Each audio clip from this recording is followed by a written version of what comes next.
매일 성경 묵상을 돕는 해설 가이드입니다. 안녕하세요, 묵상 코치입니다.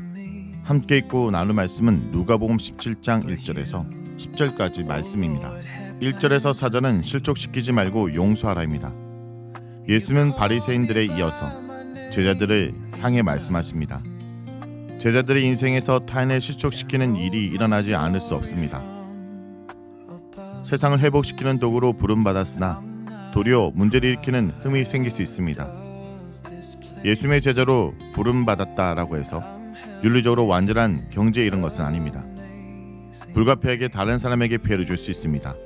그러나 불가피성이 합리화되지 않습니다. 처음부터 제자는 높은 수준의 윤리의식으로 섬기는 삶으로 부름을 받았기 때문에 그런 기준에 맞지 않게 사는 것은 결코 정당화될 수 없습니다. 실족은 걸려 넘어지게 하거나 가두어버리는 덫이나 함정을 가리킵니다.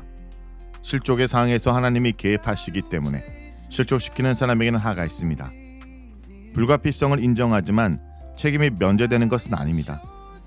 모든 행위는 책임이 따른다는 논리가 제자들에게도 적용됩니다. 제자들에게는 더 엄격하게 적용됩니다. 특히 작은 자 한 명을 실족시키면 연자 맷돌에 목이 매달린 채 바다에 던져지는 것이 낫습니다. 연자 맷돌은 밀을 갈기 위해 노새나 나귀로 돌리는 거대한 맷돌에 사용된 돌 덮개를 가리킵니다. 작은이라는 것은 사회적 개념으로 어린아이에게 국한되는 용어가 아니라 약자 전체를 가리킵니다. 사회적 약자는 언제든지 존재합니다. 제자 공동체 안에도 약자는 있기 마련입니다.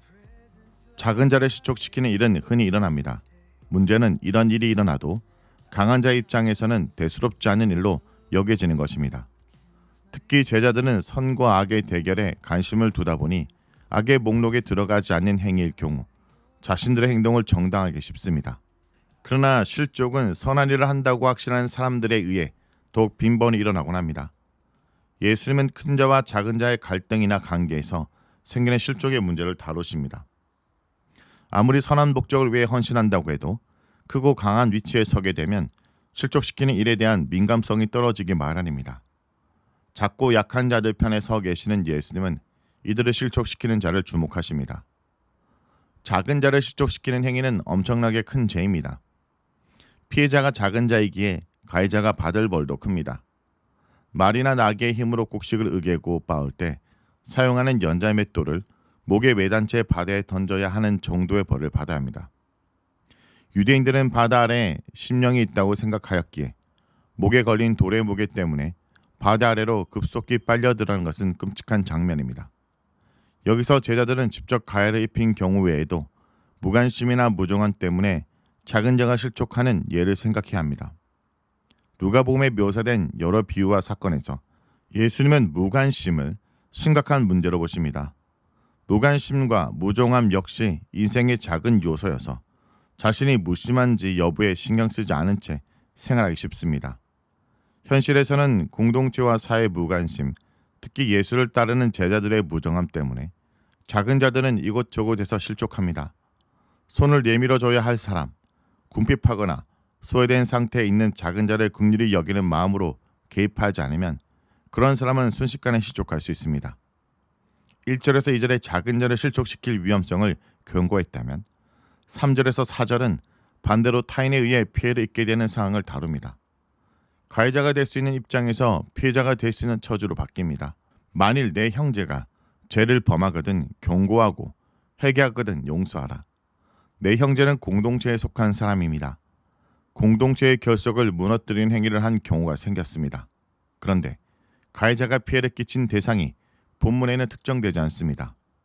그 사람은 공동체의 누군가에게 또는 공동체 전체 해가 되는 행동을 했을 것입니다. 이때 제자는 두 가지로 반응해야 합니다. 첫째, 경고해야 합니다. 경고하다는 것은 바로잡고 돌이키도록 책망하고 꾸짖는 행동을 말합니다. 둘째, 책망을 듣고 회개하면 용서해야 합니다. 심각한 문제는 동일한 가해자가 하루 동안 내게 7번 죄를 짓고 7번 회개하는 경우에 생깁니다.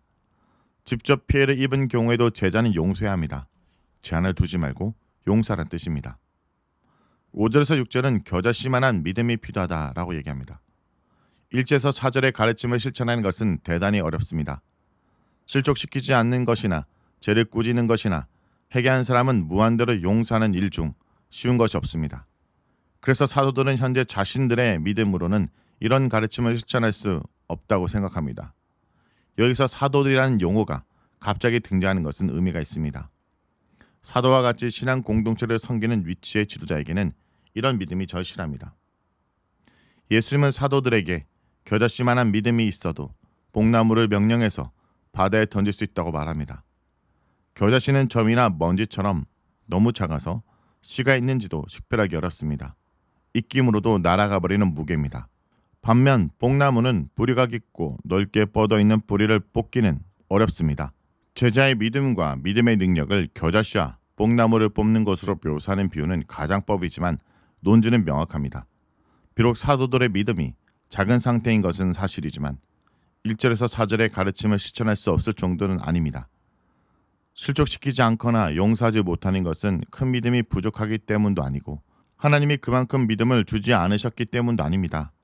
해결책은 행하는 여부에 달려 있습니다. 작은 겨자씨와 같은 신앙만 있어도 가능하다면 예수님을 따르는 초기 단계에서도 급진적인 수준의 윤리를 실천할 수 있습니다. 7절에서 10절은 무익한 종의 태도로 의무를 행해야 된다 말합니다. 작은 믿음으로 1절에서 4절의 일을 실천한다면 칭찬받을 만합니다. 그러나 예수님은 주님을 섬기는 종의 비유로 선한 행위를 한 제자가 겸손한 태도를 보여야 한다고 강조합니다. 비유는 종과 지주인 주인이 등장합니다. 종은 여러 가지 바깥 일과 집안일을 합니다. 큰 규모의 토지라면 이런 일을 종들이 분담했을 것입니다. 그러나 비유에는 한 명의 종이 집 안팎의 대수사를 동시에 처리합니다. 종이 밭을 갈거나 양을 관리하고 돌아온다 해서 주인이 앉아서 먹으라고 하지 않습니다. 오히려 수고한 종이 주인의 먹을 것을 준비해야 하고 주인이 먹을 수 있는 동안 수정들어야 합니다. 종의 당연한 의무이므로 주인은 종에게 감사하지 않습니다. 이 모든 일을 섬기고 나서 종은 먹고 마실 수 있습니다. 종 역시 주인집에 와서 주인의 보상을 받을 줄로 기대하지 않습니다. 주인을 섬기는 것은 당연한 의무로 생각합니다. 모든 명령을 다 수행한 후에도 도리어 우리는 무익한 종이라 우리의 하여야 할 일을 할 것뿐이라 라고 말합니다.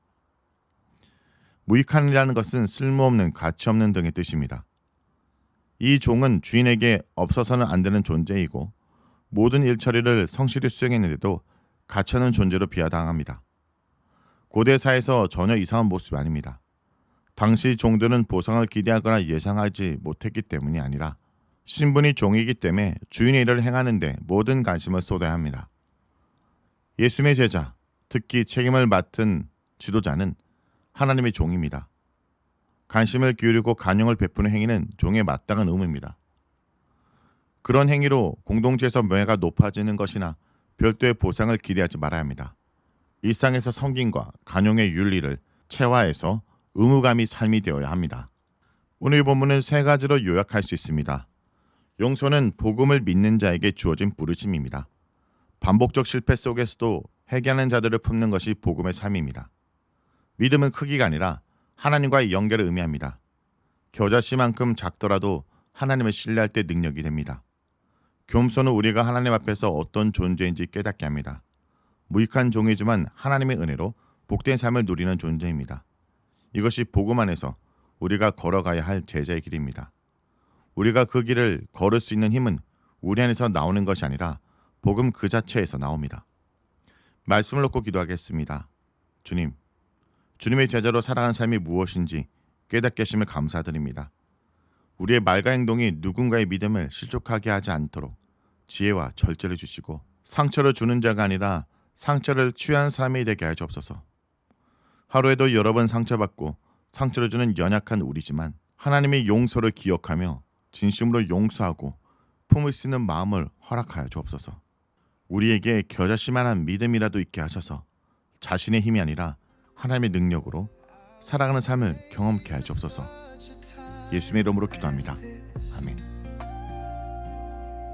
Your presence is where I exist. It is not the world that wanted me here, but God